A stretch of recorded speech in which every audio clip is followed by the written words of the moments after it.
Hello friends, চলে আসলাম অনেক দিন পর ফিশ ফ্রাই খেতে। না বাটার ফিশ ফ্রাই খেতে। আর আমার হাজব্যান্ড নিয়েছে ফিশ রোল। বেশ গরম গরম, সাইজটাও কিন্তু দারুণ বাটার ফিশ ফ্রাইয়ের। তো এই বাটার ফিশ ফ্রাই ভেতরে কিন্তু ফিশটা প্রচুরই কম ছিল, একদমই কম ছিল। আর ওপরে কোটিংটা কিন্তু অনেকটাই মোটা ছিল।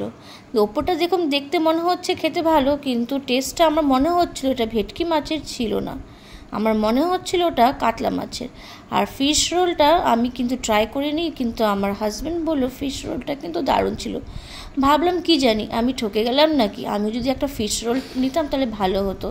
দেখে কিন্তু বাটার ফিশ ফ্রাইটা বেশ ভালো লাগছে, কিন্তু খেতে কিন্তু মোটামুটি, অত ভালো না অত খারাপ না।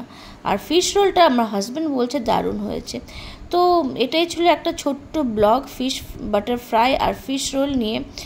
আর খেয়েছি, কিন্তু অতটা স্যাটিসফাইড হয়নি, সেরকম আগেকার যেরকম একটা ফ্লেভার আসো সেরকম নেই। Anyway, thank you, tata.